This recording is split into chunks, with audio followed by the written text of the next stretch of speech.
साथियों, स्वागत है आपका self study classes with Sumit Jain YouTube channel में। साथियों, स्टार्ट हो चुका है आज का सेशन। सभी लोग एक बार वीडियो को लाइक कर देंगे, ठीक है। और दोस्तों, अब हम पढ़ने वाले हिंदी साहित्य को बहुत मस्ती तरीके से पढ़ना है ना। और जिन भी साथियों ने अभी तक सेल्फ स्टडी क्लासेस का ऐप डाउनलोड नहीं किया है, वो सेल्फ स्टडी क्लासेस का ऐप जरूर डाउनलोड कर लें, ठीक है। ये चतुर्थ बैच स्टार्ट हो रहा है दोस्तों 1 जुलाई से। तो जिन भी साथियों को चतुर्थ बैच में स्टार्ट दोस्तों एडमिशन लेना है और बहुत अच्छे से तैयारी करना है, तो मात्र 1199 रुपए में दोस्तों इसमें तैयारी कर सकते हैं, जिसमें आपका हिंदी व्याकरण, हिंदी साहित्य, विस्तृत अध्ययन प्लस दोस्तों टेस्ट प्लस ट्रिक और दोस्तों डाउट्स क्लियर लाइव क्लास है ना। ये सारी चीजें यहां पर मिलने वाली हैं। तो आपको बहुत सारी चीजें आपको नहीं लगानी है, सिर्फ क्या करनी है दोस्तों, यहां पर आ जाना है और सेल्फ स्टडी क्लासेस ऐप को डाउनलोड करना है, ठीक है। और दोस्तों, आपको पता होगा कि हर संडे है ना, रविवार और गुरुवार को एक फ्री टेस्ट सीरीज लॉन्च की गई है, जिसमें सभी लोग दोस्तों टेस्ट लगा दे हैं, जिसका नाम है 2020 टेस्ट सीरीज, ठीक है।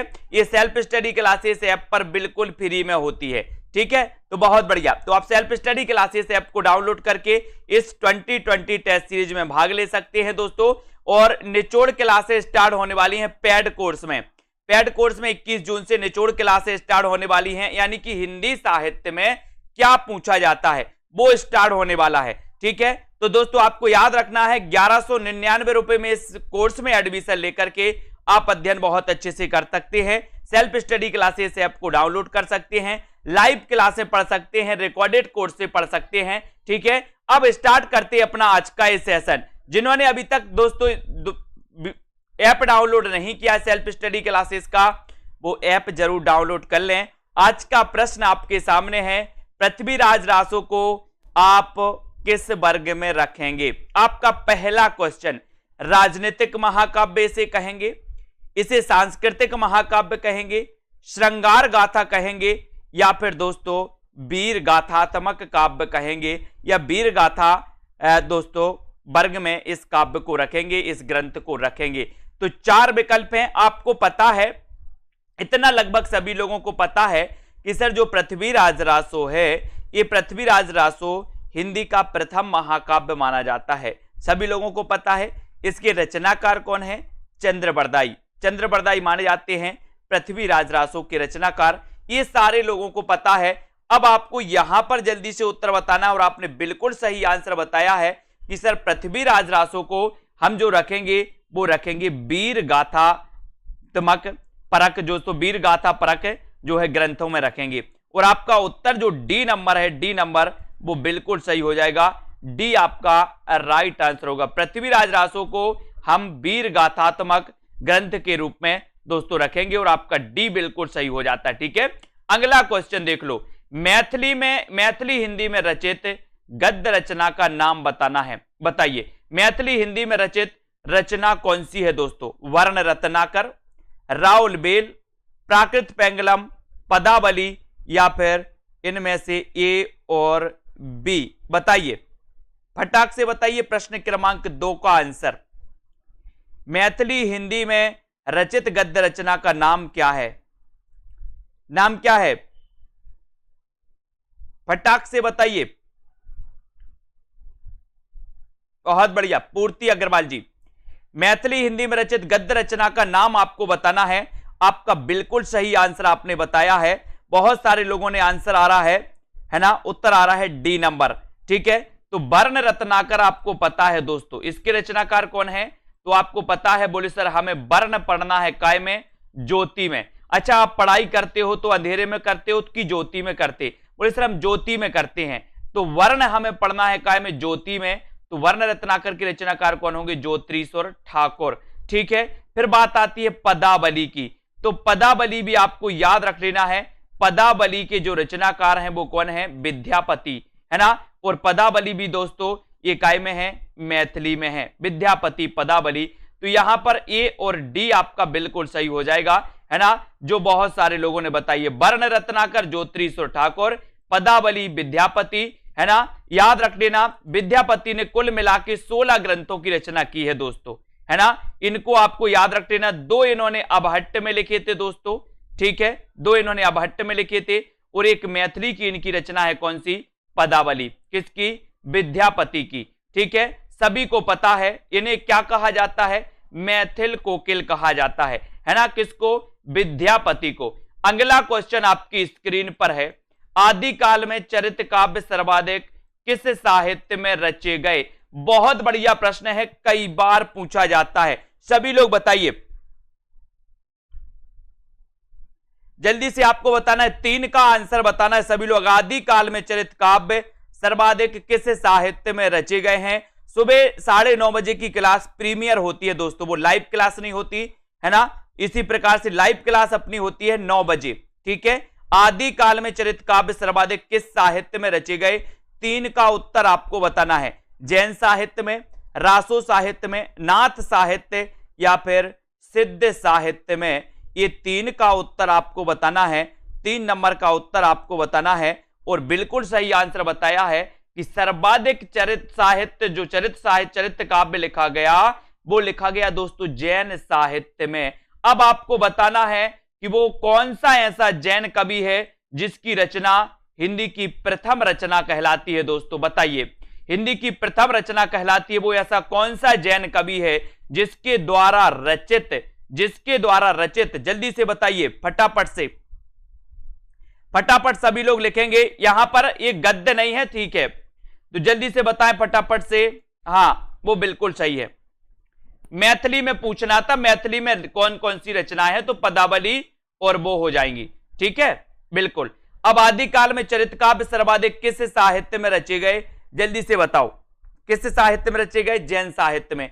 ये तो आपका हो गया, लेकिन आपने बताया है कि सर वो कवि कौन सा है, देवसेन, वो कवि कौन सा है, देवसेन। ठीक है, देवसेन आपका बिल्कुल सही है, और इन्होंने रचना की थी काय की, श्रावकाचार की। काय की रचना की थी दोस्तों, श्रावकाचार की। कब की थी इन्होंने रचना, 933 ईस्वी में इन्होंने रचना की थी श्रावकाचार की, और ये हिंदी की प्रथम रचना मानी जाती है। कौन सी, श्रावकाचार हिंदी की प्रथम रचना मानी जाती है, जो लगभग सभी लोगों को पता है। अगला क्वेश्चन है, विद्यापति पदावली में किस रस की प्रधानता है ना। जो आगे अपन ने क्वेश्चन पढ़ा था, वहां पर गद्य नहीं होना था दोस्तों, मात्र मैथिली भाषा में होना था, है ना, कोई बात नहीं, लेकिन आप सुधार लेना। विद्यापति पदावली में किस रस की प्रधानता है, इसको आपको बताना है। बताइए, किस रस की प्रधानता है। ऐसे भी क्वेश्चन कई बार आते हैं दोस्तों। विद्यापति की पदावली अपन ने पढ़ा है, विद्यापति की पदावली पढ़ी है, और पदावली जो रचना है, ये पदावली मैथिली भाषा में रचना है। किसकी रचना है, विद्यापति जी की। ठीक है, अब यहां पर 4 का उत्तर आपको बताना है, तब आपका कौन सा हो जाएगा। विद्यापति की पदावली किस रस की प्रधानता है, इसमें वीर रस की, श्रृंगार रस की, रसांत रस, या फिर दोस्तों वात्सल्य रस की, किस रस की प्रधानता है। और आप लोगों ने बिल्कुल सही आंसर बताया है कि सर जो विद्यापति की पदावली रचना है, सबसे बड़ी बात कि ये मैथिली भाषा में है, और दोस्तों ये जो है श्रृंगार प्रधान है। कैसी है, श्रृंगार रस प्रधान है। अब आपको बताना है श्रृंगार रस का स्थायी भाव क्या होता है, जल्दी से बताओ, श्रृंगार रस का स्थायी भाव क्या होता है। मैं इसके दो भेद आपको बता दे रहा हूं कि श्रृंगार रस दोस्तों, एक तो संयोग श्रृंगार, लगभग सभी को पता है, और एक होता है वियोग श्रृंगार, लगभग सभी लोगों को पता है। इस वियोग श्रृंगार को विप्रलंब श्रृंगार भी कहा जाता है, आपको पता होगा। ठीक है, लेकिन दोस्तों एक चीज और याद रखनी है कि आपसे एक क्वेश्चन आता है कि किस रस को रसराज कहा जाता है, तब आपका उत्तर होता है श्रृंगार रस को रसराज कहा जाता है। लेकिन दोस्तों आपको पता है इसे रसराज किसने कहा, एक क्वेश्चन भी कई बार है, श्रृंगार रस को रसराज किसने कहा। श्रृंगार रस का स्थायी भाव क्या होता है, रति, सभी को पता है, लेकिन श्रृंगार रस को रसराज किसने कहा, तो आपको याद रख लेना, भोजराज ने। किसने कहा था, भोजराज ने, है ना। तो राज राज आ रहा है, ऐसा क्वेश्चन कई बार आया। ठीक है, अगला क्वेश्चन, अवधूत मत किसका पर्यायवाची है, जल्दी बताओ। यहां पर वा है, वा ओजन का, अवधूत मत किसका पर्यायवाची है, बताना है आपको। सभी लोग लाइक जरूर कर देंगे। सिद्ध संप्रदाय, नाथ संप्रदाय, बौद्ध संप्रदाय, या फिर सूफी संप्रदाय। आपने दोस्तों नाथ संप्रदाय पढ़ा है, और नाथों की संख्या भी पढ़ी है। कितनी होती है नाथों की संख्या, बोले सर 9 होती है, 9 नाथों की संख्या तो, है ना, आपने देखा है और आपको पता है दोस्तों कि अवधूत मत किसका पर्यायवाची है, तब आपने बिल्कुल सही आंसर चयन किया है कि सर अवधूत मत की अगर बात करोगे, अवधूत मत की अगर बात करोगे तो जल्दी से उत्तर आना चाहिए फटाफट से सभी लोगों का, है ना, और उत्तर आपका बिल्कुल चले जाएगा दोस्तों नाथ संप्रदाय। नाथ संप्रदाय यानी कि जो 2 नंबर है आपका बिल्कुल सही है। नाथों की संख्या 9 है, ठीक है। नाथ संप्रदाय के प्रवर्तक गोरखनाथ माने जाते हैं दोस्तों। कौन माने जाते हैं? गोरखनाथ। लेकिन आपको पता है कहीं कहीं आपको मच्छेंद्रनाथ भी मिल जाता है। गोरखनाथ के गुरु का नाम था दोस्तों मच्छेंद्रनाथ, है ना, इसको भी आपको याद रखना है। तो यहां पर ये चीज आप याद रखेंगे। और अवधूत मत किसका पर्यायवाची है? तो वो है नाथ संप्रदाय का पर्यायवाची। वेरी गुड, बहुत बढ़िया आंसर बता रहे हैं आप लोग, लाइक जरूर करते रहना। और अगला क्वेश्चन है आदि काल में चरित काव्य किस छंद में लिखे गए? प्रश्न क्रमांक 6 का आंसर सीधा सीधा उत्तर आपको बताना है। बताइए आदि काल में चरित काव्य किस छंद में लिखे गए? किस छंद में लिखे गए बताइए? दोहा चौपाई में लिखे गए, सभी लोग बताएंगे, कवित्त, पद या फिर पद्धरी। आदि काल में चरित काव्य किस छंद में लिखे गए, ये आपको चयन करना है। और बताइए, सभी लोग बताएंगे प्रश्न क्रमांक 6 का आंसर। 6 का आंसर बताना है, क्या हो जाएगा? आदि काल में चरित काव्य किस छंद में लिखे गए, है ना। अगर कभी ऐसी सिचुएशन बनती है दोस्तों तो देखो वो फिर काय पे आयोग पर डिपेंड करेगा कि गोरखनाथ और मच्छेंद्रनाथ में से किसको मानते हैं, है ना। उसके बाद इसके पहले दोस्तों गोरखनाथ को आयोग ने गोरखनाथ को माना था, मच्छेंद्रनाथ को माना था नाथ संप्रदाय का प्रवर्तक, मच्छेंद्रनाथ को। ये आयोग पर डिपेंड करता है और आपकी ताकत पर कि आप कौन सा सही करवा पाते हो, है ना। आदि काल में चरित काव्य किस छंद में लिखे गए? तो वो लिखे गए दोस्तों दोहा चौपाई में। कौन से छंद में लिखे गए? दोहा चौपाई छंद में लिखे गए, यानी कि आपका उत्तर एक ही तरफ चला जाता है, 1 नंबर चला जाता है। चलो चौपाई की बात आई है तो जल्दी से बताओ चौपाई के प्रत्येक चरण में कितनी मात्राएं होती हैं? फटाक से एक क्वेश्चन यहां से भी आपका बनेगा। चौपाई के प्रत्येक चरण में कितनी मात्राएं होती हैं? फटाफट से आपको बताना है, जल्दी से बताओ। चौपाई पढ़ते हो आप लोग, बहुत सारी रामायण की चौपाई भी पढ़ते हो। चौपाई के प्रत्येक चरण में कितनी मात्राएं होती हैं, ये आपको चयन करना है। उत्तर क्या हो जाएगा? जल्दी से कमेंट में बताएंगे जो लोग जब तक अगला क्वेश्चन पढ़ते हैं यहां पर कि कौन सा ग्रंथ शिलाओं पर अंकित है। ये क्वेश्चन कई बार पूछा गया दोस्तों, शिलाओं पर अंकित जो ग्रंथ है वो ग्रंथ कौन सा है? फटाक से आपको बताना है। जिन भी साथियों ने self study classes app download नहीं किया वो सेल्फ स्टडी क्लासेस ऐप को जरूर डाउनलोड कर लेंगे, है ना। और अध्ययन अब बहुत अच्छे से तैयारी चालू कर दो दोस्तों, है ना। और जिन भी साथियों को एडमिशन लेना है निचोड़ क्लास से पहले एडमिशन आप ले लो। हिंदी साहित्य की निचोड़ क्लास पूरी 10 दिन की आपकी कंप्लीट होगी, है ना। और यहां पर आपने बताया है कि सर शिलाओं पर अंकित जो कृति है वो कौन सी कृति है? राउल बेल है। कौन सी कृति है? राउल बेल। बेल याद रख लेना। बोले शिलाओं पर ये अंकित कृति है, इस पर बेल ही बेल चढ़ गए। आपने देखा होगा बौलार चढ़ती, बौलार, बोले बेल चढ़ गई, तो है ना। तो बेल याद रख लेना, राउल बेल शिलांकित कृति है। इसके रचयिता कौन है? तो जल्दी से आपको बताना है राउल बेल के रचनाकार कौन है। और बिल्कुल सही आंसर है रोड़ा कवि। रोड़ा कवि माने जाते। आपने बिल्कुल सही आंसर बताया है, क्योंकि बोले बेल के रास्ते में बोले हम रोड़ा नहीं बनना। अपन बोलते ना कि हम रोड़ा नहीं बनते किसी के रास्ते में, है ना। आचार्य हजारी प्रसाद द्विवेदी रासो शब्द की उत्पत्ति किस शब्द से मानते हैं? बहुत अच्छा क्वेश्चन है। आचार्य हजारी प्रसाद द्विवेदी रासो शब्द की उत्पत्ति किस शब्द से मानते हैं? सभी लोग बताएंगे, फटाक से बताएंगे। उसी कोर्स में जो आप कोर्स में एडमिशन लेंगे उसी कोर्स में निचोड़ क्लासें होंगी दोस्तों, अलग से कोर्स नहीं है निचोड़ क्लास का। उसी कोर्स में आपका होगा आचार्य हजारी प्रसाद द्विवेदी रासो। सभी लोग बताएंगे उत्तर क्या हो जाएगा, है ना।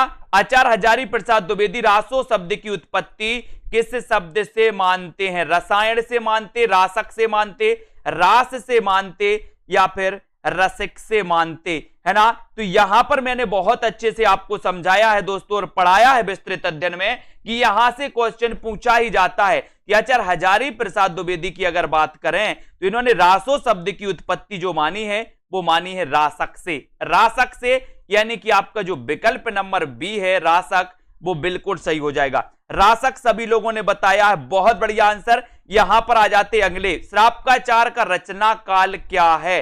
श्रावकाचार का रचना काल क्या है? ये श्रावकाचार वही रचना है दोस्तों, आपको पता होगा कि जिसे हिंदी की प्रथम रचना मानी जाती है, प्रथम रचना मानी जाती है हिंदी की, किसे? श्रावकाचार को। अब श्रावकाचार का रचना काल आपसे अगर पूछा गया, इसके रचनाकार कौन है? देवसेन। बोले श्रावक देव, श्रावक है ना, श्रावक देव याद रखते ना, श्रावक देव। क्या याद रखोगे? श्रावक देव। तो श्रावक से श्रावकाचार और देव से देव। ठीक है, अब आपको बताना श्रावकाचार का रचना काल क्या है? रचना काल 900 ईस्वी है, 920 ईस्वी है, 923 या 933 ईस्वी। आपको क्या करना है दोस्तों? Self study classes app download करना है प्ले स्टोर में, जहां पर बहुत सारी फ्री मटेरियल भी आपके लिए मिलता है, तो पेड क्लासें भी आपके लिए उपलब्ध हैं। जैसा भी आपको पढ़ना है सभी प्रकार की हैं। आंसर बिल्कुल सही 4 नंबर, यानी कि 933 ईस्वी। 933 ईस्वी आपका बिल्कुल सही हो जाता है। यहां पर आ जाओ दोस्तों। चार्ल्स इलियट ने इनमें से किस ग्रंथ का प्रकाशन करवाया था? किस ग्रंथ का प्रकाशित करवाया था दोस्तों? Charles Eliot. बताइए, चार्ल्स इलियट ने, सभी लोग बताना है आपको, चार्ल्स इलियट ने इनमें से किस ग्रंथ का प्रकाशन करवाया? परमाल रासो का करवाया, आलाखंड का करवाया, है ना, पृथ्वीराज रासो या फिर बीसल देव रासो का करवाया? बताइए, सभी लोग बताएंगे किस नाम से करवाया था?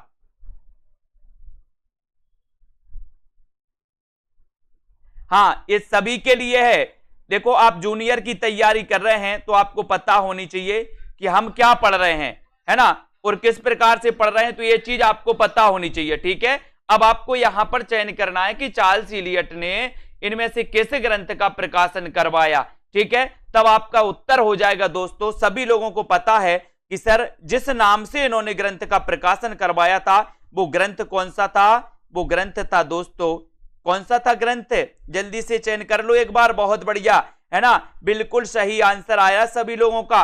क्या आया है? बोले सर ये आलाखंड इसका सही होगा। आलाखंड नाम से इन्होंने करवाया था, है ना, इसको आपको याद रख लेना। यहां पर आपका बी नंबर उत्तर जो है वो बिल्कुल सही हो जाएगा। इसका दूसरा नाम परमाल रासो भी है दोस्तों, आलाखंड का परमाल रासो। ठीक है, तो इनको आपको याद रख लेना। दोनों ऑप्शन यहां पर हो गए हैं। ठीक है, फिलहाल आपको बी नंबर लगाना। ठीक है, ये परमाल रासो, आलाखंड को परमाल रासो भी बोला जाता है। ठीक है, वेरी गुड। अगला क्वेश्चन यहां पर बताना है, पृथ्वीराज रासो के विषय में कौन सी धारणा अधिक उपयुक्त है? पृथ्वीराज रासो आपने ग्रंथ पढ़ा है तो जल्दी से बताइए, पृथ्वीराज रासो के विषय में कौन सी धारणा अधिक उपयुक्त है?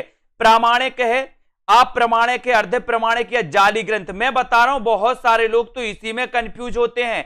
मैं सबसे पहले आप लोगों को एक चीज बताता हूं कि जब आप लोग पढ़ाई स्टार्ट करते हो तो सबसे पहले 1 घंटा इसके लिए दो कि हमें क्या पढ़ना है और हमें क्या नहीं पढ़ना है ना। जहां आप लोगों ने देखा कि ए आ रहा है वहीं चले गए, जहां यहां देखा तो यहां की क्लास अटेंड कर ली, वहां की देखी तो वहां की क्लास अटेंड कर ली। सबसे पहले आप खुद डिसाइड करो। इतने तो आप लोग सभी बहुत अच्छे हैं, माइंडेड हैं, पेपर का एग्जाम दे रहे हैं, है ना, तो इतना तो आप लोग जानते हैं। सिलेबस चेक करके उठाओ हमें क्या पढ़ना है और हमें क्या नहीं पढ़ना है, ये सबसे पहले डिसाइड करो, है ना। और जो ये डिसाइड नहीं कर पाते वो आगे कैसे बढ़ेंगे? मैं यही सोचता हूं आप लोगों को कि सबसे पहले आपको पता तो होना चाहिए कि हमें क्या पढ़ना है ना। और पृथ्वीराज रासो के विषय में कौन सी धारणा अधिक उपयुक्त है? ये धारणा अधिक उपयुक्त है कि सर इस जो है 3 नंबर वो आपका बिल्कुल सही है कि ये अर्ध प्रमाणिक मानी जाती है। कौन सी मानी जाती है? अर्ध प्रमाणिक, है ना। ये सबसे ज्यादा उपयुक्त है। कई विद्वानों ने इसे प्रमाणिक माना, कई विद्वानों ने इसे अप्रमाणिक माना। ठीक है, तो इनको आपको याद रख लेना। और अर्ध प्रमाणिक यानी कि 3 नंबर आपका बिल्कुल सही है। इनमें से किस रासो काव्य में श्रृंगार रस की प्रधानता है? किस रासो काव्य में श्रृंगार रस की प्रधानता है? जल्दी से आपको जल्दी बताना है।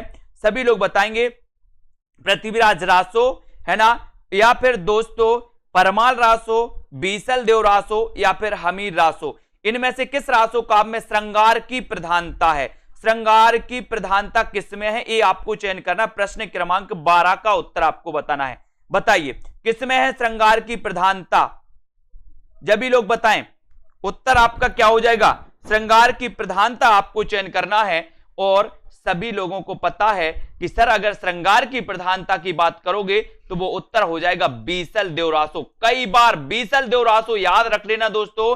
रामचंद्र शुक्ल ने 12 प्रमाणिक ग्रंथ माने। 12 प्रमाणिक ग्रंथों में दोस्तों 12 प्रमाणिक ग्रंथों के आधार पर इन्होंने आदि काल का नाम वीर गाथा काल नाम दिया था, है ना। और वीर गाथा काल नाम का दोस्तों विरोध हुआ और आचार्य हजारी प्रसाद द्विवेदी ने इसका नाम आदि काल दिया। आदि काल दिया तो दोस्तों आपको पता है आदि काल ही सबसे उपयुक्त माना गया। लेकिन आपको पता होनी चाहिए कि बीसल देव के रचनाकार कौन हैं। जल्दी से बताइए बीसल देव के रचनाकार। कई बार पूछा गया है बीसल देव ये श्रृंगारिक रचना है, लेकिन नरपति नाल आपको याद रख लेना बीसल देव रासो, है ना। बीसल देव रासो नरपति। नरपति बोले सर 20 नहीं होते, कितने नहीं होते? 20 नहीं होते नरपति, है ना। तो याद रख लेना बीसल देव रासो नरपति नाल रासो, सॉरी नरपति नाल याद रख लेना। परमाल रासो तो आपको पता ही है दोस्तों, परमाल रासो जगनिक। बोले परमाल यानी दूसरों का माल, दूसरों की सामग्री। अगर चुराना है तो क्या करोगे, है ना, याद रख लेना। तो याद रख लेना 2 नंबर आपका परमाल रासो, बिल्कुल परमाल रासो के रचनाकार जगनिक माने जाएंगे। याद रखना। यहां पर आ जाते रासक छंद में कितनी मात्राएं होती हैं? रासक छंद में कितनी मात्राएं होती हैं? जल्दी से बताओ रासक छंद में कितनी मात्राएं होती हैं? सभी लोग बताएंगे कितनी मात्राएं होती हैं रासक छंद में? 20, 29, 25 या फिर दोस्तों 31? सभी लोग बताएंगे। और मैं बता रहा हूं कि आपको जो पूछा जा रहा है कमेंट आपका वो ही आना चाहिए, है ना। अगर आप इगड़ तिगड़ कहीं और दूसरा कमेंट कर रहे हैं ब्लॉक कर दिया जाएगा, आप कभी वीडियो नहीं देख पाओगे, कमेंट नहीं कर पाओगे, है ना। इसलिए बहुत अच्छे से जितने भी हमारे साथी हैं पढ़ाई पर ध्यान दें। अगर इगड़ तिगड़ की बातें भी हो रही हैं तो ब्लॉक, सीधा ब्लॉक। मुझे बिल्कुल भी नहीं दिखाना है ऐसे लोगों को जो यहां पढ़ने नहीं आते, सिर्फ बात करने आते हैं, ठीक है। स्पष्ट सुन लें बिल्कुल भी। रासक छंद में कितनी मात्राएं होती? क्योंकि मैं भी अनर्गल बातें नहीं करना चाहता यहां वहां की, इसलिए मैं किसी की देखना भी नहीं चाहता। सिर्फ आपको कमेंट बताना है, आपको पढ़ना है, ठीक है। तो यहां पर आपको पता होनी चाहिए बी नंबर यानी कि 2 नंबर आपका बिल्कुल सही हो जाएगा। रासक छंद में कितनी मात्राएं होती हैं? 29 मात्राएं होती हैं। 2 नंबर आपका बिल्कुल सही हो जाएगा, है ना। अगला क्वेश्चन है विजयपाल रासो किस भाषा में लिखा गया? विजयपाल रासो किस भाषा में लिखा गया? ये आपको चयन करना है। सभी लोग बताएं डिंगल में, पिंगल में, अपभ्रंश में या फिर प्राकृत में? प्राकृत में। यहां पर 14 का आंसर आपको चयन करना है। विजयपाल रासो किस भाषा में लिखा गया? 14 का आंसर आपको चयन करना है, ठीक है। डिंगल में लिखा गया, पिंगल, अपभ्रंश या फिर प्राकृत में लिखा गया? सभी लोग बताएं 14 का आंसर आपको चयन करना है। और 14 में आपका बिल्कुल सही आंसर जो चला जाएगा विजयपाल रासो किस भाषा में लिखा गया, ये आपको बताना है। और आंसर हो जाएगा आपका क्या? अपभ्रंश। विजयपाल रासो, विजयपाल रासो आपको पता है विजयपाल रासो अपभ्रंश यानी कि 3 नंबर आपका बिल्कुल सही हो जाएगा। 3 नंबर आपका सही हो जाएगा। अपभ्रंश में लिखा गया। विजयपाल रासो के बताइए विजयपाल रासो के रचनाकार कौन है? फटाक से आपको चयन करना है, एक बार लाइक करना है, शेयर करना अपने मित्रों तक। और दोस्तों बने रहना इसी प्रकार से, लाइक शेयर करना। जितना आप पढ़ोगे उतना हम पढ़ाने को तैयार हैं, लेकिन आपकी भाषा, आपके संस्कार, आपके आदर्श मुझे दिखना चाहिए। यहां पर बहुत सारे ऐसे साथी आते हैं जो बहुत अच्छे हैं, बहुत सभ्य हैं और सभी लोग अच्छे हैं। 1-2 व्यक्ति कभी कभी आते हैं, तो 10% लोग ऐसे होते हैं जिनकी सोच नकारात्मक। हमारे जितने भी साथी हैं और जो आगे बढ़ना चाहते हैं, वास्तव में हम उनका पूरा साथ देंगे। और आप भी दोस्तों इसी प्रकार से सभ्यता बनाए रखें। अपना जो परिचय है अपने कमेंट के माध्यम से दीजिए कि सर हम भी सभ्य हैं, आप सभ्य हैं तो हम भी सभ्य हैं। और हमारे जितने साथी हैं सभी बहुत अच्छे से पढ़ें। जितना पढ़ोगे उतना पढ़ाएंगे। और कितनी किताबों को मैंने कंप्लीट करवा दिया आप लोगों के लिए। विजयपाल रासो किस भाषा में लिखा गया? और उत्तर हो जाएगा दोस्तों अपभ्रंश से। लेकिन विजयपाल रासो के रचनाकार कौन है? दलपति विजय। दलपति विजय आपका बिल्कुल सही आंसर हो जाएगा। दलपति विजय, है ना। तो इनको आपको याद करना है, ठीक है। सॉरी, विजयपाल रासो, दलपति विजय नहीं, सॉरी सॉरी सॉरी, ये नल्लसिंह की रचना है दोस्तों, नल्लसिंह की रचना है, मैंने आपको याद भी करवाया था, नल्लसिंह की रचना है, इसको आप याद रख लेना, है ना। मैंने याद करवाया था कि आपको अगर विजय प्राप्त करनी है, विजय प्राप्त करनी है तो आपको क्या करना है, नल उखाड़ देना। आपने सनी देओल वाला मैंने डायलॉग आपको बताया था ना, है ना, गाना सुना ने सभी लोगों ने, कहीं फिर जाने वाले नहीं फिर आने वाले, सुना है सभी लोगों ने। तो ये दोस्तों विजयपाल रासो, ये नल्लसिंह की रचना मानी जाती है, नल्लसिंह की, ठीक है, इसको आपको याद रख लेना है। अब यहां पर आते हैं, नल्लसिंह आपका बिल्कुल सही हो जाएगा। ऐसे रासो ग्रंथ के रचनाकार का नाम बताइए जिसकी रचना दोस्तों अजमेर के शासक से संबंधित है, सभी लोग बताएं, जल्दी से बताएंगे, फटाक से बताएं। ऐसे रासो ग्रंथ के रचनाकार का नाम बताइए जिसकी रचना जल्दी से बताओ, उत्तर क्या हो जाएगा यहां पर, है ना। और ऐसे रासो ग्रंथ के रचनाकार का नाम बताना है जिसकी रचना अजमेर के शासक से संबंधित, कई बार क्वेश्चन पूछा गया दोस्तों, अजमेर के शासक से संबंधित। और वो रचना कौन सी है, वो रचना कौन सी है दोस्तों, वो रचना है आपकी बीसल देव रासो, कौन सी है, बीसल देव रासो, अजमेर के शासक से संबंधित है ना। और अजमेर के शासक से संबंधित है बीसल देव रासो जो रचना है। और दोस्तों इसके रचनाकार कौन है, बोले सर नरपति नाल, कौन माने जाते हैं, नरपति नाल माने जाते हैं। बहुत बढ़िया आंसर सभी लोगों का बिल्कुल सही है ना। इनको आपको याद रख लेना दोस्तों। ये दलपति विजय जो रचना है, ये दलपति विजय, ये रचना खुमाड़ रासो की, ये दलपति विजय जो रचना है दोस्तों, सॉरी खुमाड़ रासो जो रचना है, खुमाड़ रासो, ये दलपति विजय की रचना है, खुमाड़ रासो दलपति विजय की, खुमाड़ रासो दलपति विजय की रचना है। बीसल देव रासो नरपति नाल की रचना है। नल्लसिंह की दोस्तों विजयपाल रासो है, ठीक है। और मधुकर कवि की आपको पता ही है कौन सी है, कौन सी है मधुकर कवि की, बताइए, मधुकर कवि की रचना आपको बताना है, जल्दी से बताओ, मधुकर कवि की रचना कौन सी है। अगला क्वेश्चन, संदेश रासक किसकी रचना है, संदेश रासक किसकी रचना है, सभी लोगों को बताना। राम मूरत जी बहुत प्यार करते यार आप लोगों से, बहुत बहुत वाला करते हैं, इसलिए तो मैं पूरी जी जान से मेहनत करता हूं। संदेश रासक किसकी रचना है ये आपको बताना है, जल्दी से बताओ, संदेश रासक किसकी रचना है, बताओ। दामोदर पंडित की, रोड़ा, विद्यापति या फिर अब्दुल रहमान, संदेश रासक किसकी रचना है आपको चयन करना है, बताइए।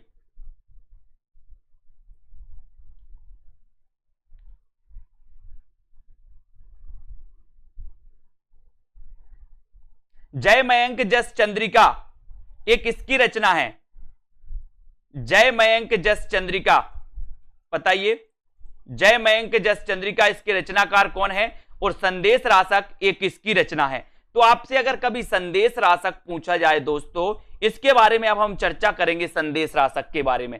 संदेश रासक ये जो ग्रंथ है दोस्तों, ये किसकी रचना आपसे पूछा जाए तो ये रचना है अब्दुल रहमान की। अपन ने पढ़ा है कि पहले क्या होता था, कबूतर से संदेश चिट्ठी बांध देते थे और दोस्तों ले जाते थे, है ना। लेकिन अब दूर नहीं संदेश भेजना, अब दूर नहीं संदेश भेजना, अब दूर नहीं संदेश भेजना, तो संदेश से संदेश रासक और अब्दुल रहमान, है ना। जय मयंक जस चंद्रिका मधुकर कवि की रचना है दोस्तों, इसको आपको याद करना है। अब यहां पर आपको बताना है सबसे बड़ी बात जो है कि आचार्य हजारी प्रसाद द्विवेदी ने हिंदी का प्रथम जो कवि माना है वो किसको माना है, प्रथम रचना और प्रथम कवि किसे माना है, जल्दी से बताइए। हजारी प्रसाद द्विवेदी ने हिंदी की प्रथम रचना और कवि किसे माना है ये आपको बताना है, जल्दी से लिखिए फटाक से। बहुत बढ़िया आंसर आया है यहां पर, है ना। और इस संदेश रासक के बारे में दोस्तों आपको पता है कि इसे आदिकाल का मेघदूत कहा जाता है। संदेश रासक को आदिकाल का मेघदूत कहा जाता है, आदिकाल का मेघदूत कहा जाता है। और ये क्या है ना, ये क्या है संदेश रासक, ये खंड काव्य है, ये क्या है, खंड काव्य है, इसको याद रखेंगे। संदेश रासक क्या है, खंड काव्य। और आपको पता है कि आचार्य हजारी प्रसाद द्विवेदी ने हिंदी का प्रथम जो कवि माना है वो अब्दुल रहमान को, और इनकी रचना दोस्तों संदेश रासक को प्रथम रचना माना है, ये भी आपको याद रखना है, ठीक है। हिंदी आचार्य हजारी प्रसाद द्विवेदी ने, याद रख लेना, ठीक है, इनको याद रखेंगे। हजारी प्रसाद द्विवेदी ने माना है दोस्तों संदेश रासक को, ठीक है। अगला क्वेश्चन यहां पर आते हैं, अगला पढ़ते हैं यहां पर, ठीक है। अगला आपको बताना, राउल बेल किसकी रचना है? जल्दी से बताओ, राउल बेल किसकी रचना है? बताइए, राउल बेल किसकी रचना है? राउल बेल किसकी रचना है? बहुत सारे लोग सत्यवती कथा, ये सत्यवती कथा में कंफ्यूज ना हो, सत्यवती कथा ये प्रथम रचना नहीं है हिंदी की, है ना। तो यहां पर राउल बेल किसकी रचना, ये पूछ लिया गया आपसे। ये शिलांकित कृति मानी जाती है दोस्तों। ये मालवा क्षेत्र है। कहां पर है मालवा क्षेत्र? मध्य प्रदेश में मालवा क्षेत्र है। यहां पर कौन सी बोली बोली जाती है? मालवी बोली जाती है। अब मालवी आई है तो मालवी के बारे में भी अपन चर्चा करेंगे।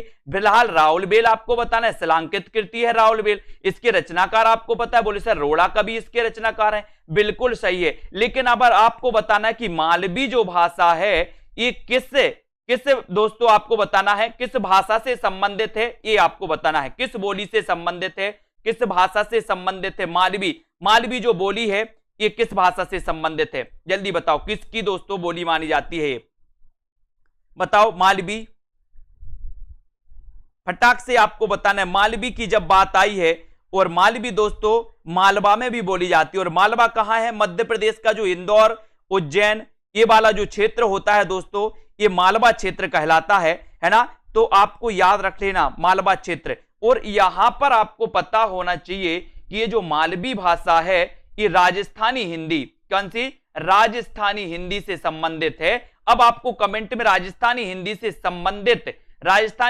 संबंधित जो बोलियां हैं उन पूरी बोलियों के नाम लिखना है। जल्दी से लिखो कमेंट में, राजस्थानी हिंदी से संबंधित जो बोलियां हैं उनको कमेंट में आपको लिखना है। फटाक से लिखिए सभी लोग। और जिन भी साथियों को वीडियो को लाइक करना है वो लाइक जरूर कर लें अपने मन से। और जिन भी साथियों ने self study classes app download नहीं किया वो ऐप को जरूर डाउनलोड कर लें दोस्तों। मस्ती से पढ़ाएंगे अब हमें आप लोगों को। मैंने दोस्तों आपको बहुत सारी पुस्तकों को पढ़ा दिया, घटना चक्र को पढ़ा दिया, है ना, उपकार की बुक को पढ़ा दिया दोस्तों, और आपको यूथ कंपटीशन की बुक को भी पढ़ा दिया, है ना। बहुत सारी चीजें पढ़ा दी। अब बहुत ही स्पेशल सीजन आपका आने वाला है। जिन भी साथियों को कोर्स में एडमिशन लेना, अब आपका एग्जाम रुकेगा नहीं तो आपको भी नहीं रुकना है ना। राजा मुंज को पुरानी हिंदी का प्रथम कवि किसने माना? इतना अच्छा क्वेश्चन यहां पर आया है, बहुत अच्छा क्वेश्चन है दोस्तों।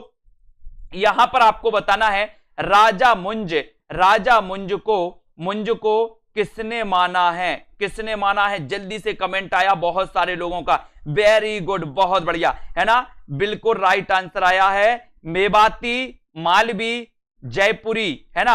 आपने यहां पर पढ़ लिया दोस्तों, मेवाती, मालवी, जयपुरी और मारवाड़ी। आपको जयपुरी के बाद याद रख लेना, इसे ढूंढाड़ी बोली भी कहा जाता है। ढूंढाड़ी, है ना, ढूंढाड़ी। जयपुरी को क्या कहा जाता है? ढूंढाड़ी बोली भी कहा जाता है दोस्तों, याद रखना। और राजा मुंज को पुरानी हिंदी का प्रथम कवि जो माना है वो माना है किसने? चंद्रधर शर्मा गुलेरी। चंद्रधर शर्मा गुलेरी जी के बारे में अपन पढ़ते हैं दोस्तों कि गुलेरी जी ने बहुत बढ़िया 3 कहानियां लिखी। कौन कौन सी लिखी? एक तो बोले सर उसने कहा था, ठीक है। दूसरा फिर आपने पढ़ा कि सर एक तो इनका कौन सा है? बुद्धू का कांटा है, उसने कहा था, और सुखमय जीवन। 3 कहानियां इन्होंने लिखा। और जयपुरी को ढूंढाड़ी भी कहा जाता है, याद रख लेना, एक कई बार पूछा गया ढूंढाड़ी, ठीक है। अगला क्वेश्चन, देसिल बैना सबजन मिठा किसकी पंक्ति है? मैंने कई बार आपको पढ़ाया, देसिल बैना सबजन मिठा पंक्ति के रचनाकार कौन माने जाते हैं? सभी लोग लाइक जरूर करना दोस्तों। एक क्लास 9 बजे होती है अपनी, और 9 बजे इसी प्रकार से अब क्लास चलेगी। महत्वपूर्ण प्रश्नों पर अपन चर्चा करते हुए आगे बढ़ेंगे, ठीक है। देसिल बैना सबजन मिठा किसकी पंक्ति मानी जाती है? उत्तर क्या हो जाएगा? मैंने कई बार आपको बताया है कि मिठा मिठा बोल थारो काए बिगेड़े थारो काए बिगेड़े, है ना। यहां पर अपन ने मिठा को पकड़ा था, बोले सर ये मिठा आया यहां पर। और मिठा मिठा वो ही बोलता है जिसके अंदर विद्या होती है। जिसके अंदर क्या होती है? विद्या होती है। जो गमार होते हैं, जिनके अंदर विद्या नहीं होती दोस्तों, वो मिठा मिठा नहीं बोलते, है ना। इनको आपको याद रख लेना। बोले सर विद्या होती है जिसके अंदर, वो मिठा मिठा बोलते हैं। अपनी क्लास के सभी लोग मिठा मिठा बोलते हैं, अच्छा लगता है ना। और यहां पर मिठा मिठा बोल थारो काय बिगड़े, ये विद्यापति जी की पंक्ति मानी जाती है। और आप लोगों ने बिल्कुल सही आंसर बताया। अगला क्वेश्चन, भोला शंकर व्यास ने हिंदी के आरंभिक रूप को क्या कहा है? भोला शंकर व्यास ने हिंदी के आरंभिक रूप को क्या कहा है? बहुत अच्छा क्वेश्चन आया है। भोला शंकर व्यास ने हिंदी के आरंभिक रूप को क्या कहा? इसे अपभ्रंश कहा, इसे अवहट्ट कहा है, इसे पुरानी हिंदी कहा है, या इसे प्राकृत कहा है? जल्दी से बताइए। भोला शंकर व्यास का जल्दी से आपको चयन करना है। अच्छा क्वेश्चन आया है, उत्तर यहां पर क्या हो जाएगा बताइए। भोला शंकर व्यास ने हिंदी के आरंभिक रूप को क्या कहा है? आरंभिक रूप को क्या कहा है? थोड़ा सा कठिन प्रश्न, लेकिन बहुत अच्छा क्वेश्चन है। जिनने पढ़ा है वो आराम से उत्तर इसका बताएंगे और आपका उत्तर हो जाएगा भोला शंकर व्यास। और भोला शंकर व्यास बोले हट्ट, अब हट्ट, अब हट्ट, अब हट्ट दोस्तों, है ना? इसको याद रख लेना। और आपको पता है कि अगर आपके पास कोई भी दुख दर्द हो, कोई भी कुछ हो, कोई भी प्रॉब्लम हो, आप जाते हो किसके पास? भोला शंकर के पास जाते हो और भोला शंकर करते हैं बोले अब हट, अब हट, बोले दर्द अब हट, है ना? और जो भी समस्याएं हैं अब हट, है ना? तो ये भोला शंकर जी ने अब हट कहा दोस्तों। 2 नंबर आपका बिल्कुल सही। कीर्ति पताका आ गई है। कीर्ति पताका रचना कई बार आपने पढ़ा है और फिर से आपसे मैं पूछ रहा हूं, पढ़ चुके हो आप लोग बहुत अच्छे से।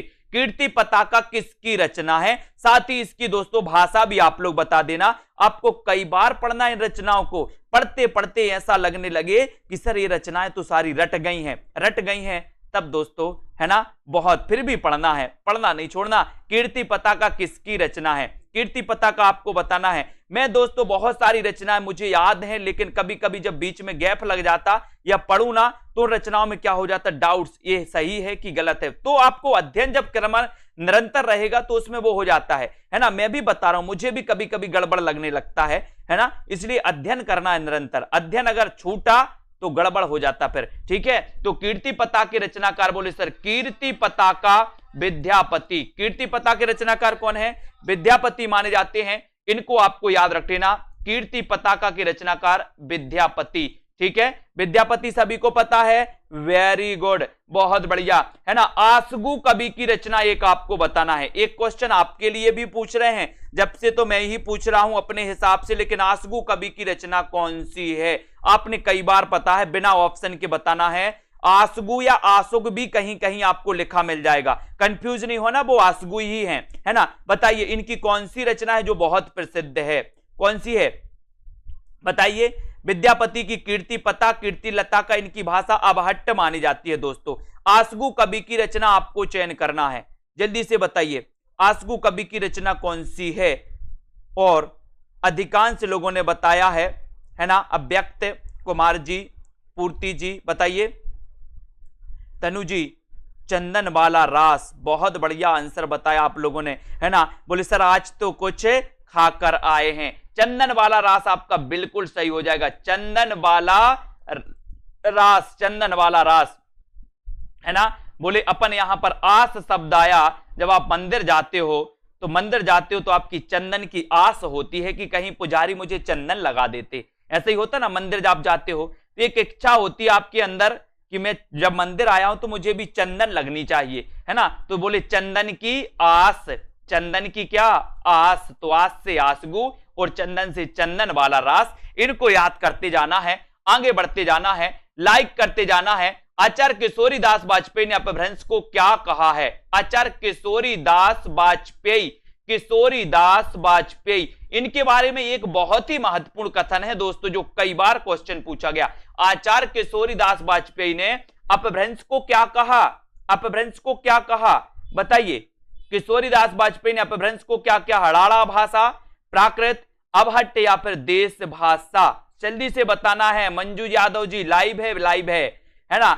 आचार्य किशोरीदास वाजपेयी ने अपभ्रंश को क्या कहा है? 22 का आंसर आपको चयन करना है, बताइए 22।